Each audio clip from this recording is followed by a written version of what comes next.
Assalomu alaykum do'stlar. Sizlar bilan Javohir, ya'ni Rakuzen. Bugun sizlar bilan Salom Dunyo degan dasturni, ya'ni Salom Dunyo degan so'zni chiqaradigan grafik interfeysli dastur yaratishni ko'rib chiqamiz darsligimizda.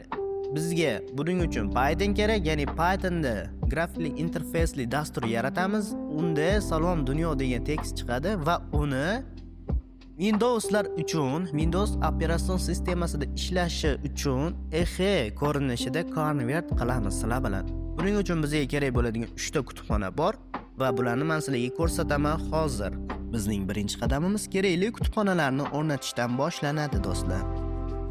Buning uchun 3 ta asosiy kutubxonani o'rnatib olamiz. Agar o'rnatilmagan bo'lsa, lekin bu narsani men tashlab o'tib ketaman, sababi chunki men bu kutubxonalarni allaqachon o'rnatib bo'lganman.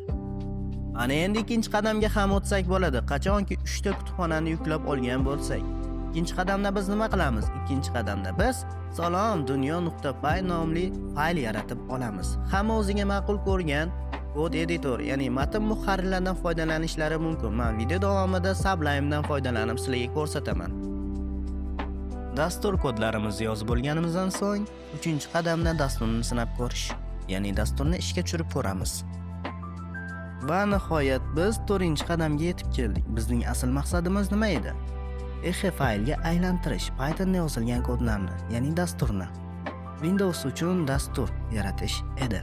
Buni oddiy usullar bilan, ya'ni biz yuqorida yuklab olgan PyInstaller xonasi bilan bajaramiz. Konsolga shunchaki shu komandani beramiz va qarabsizki, hammasi tayyor. Va nihoyat do'stlar, sizlar bilan 5-qadamga ham yetib keldik. Ya'ni 5-qadam bu oxirgi qadam. Oxirgi qadamimizda nima qilamiz? Biz yaratgan dasturimizni topib olishimiz kerak bo'ladi. Biz yaratgan dasturimiz disk papkasining ichida bo'ladi. Endi dasturni bemalol ishlatishlaring mumkin. Ya'ni biz qilmoqchi bo'lgan ishimizni oxirigacha qildik va videomiz shu joyda yakunlanadi. Tomosha qilganlarga rahmat, jonlari omon bo'lsin, sog' bo'linglar. Keyingi videoroliklarda ko'rishguncha xayr.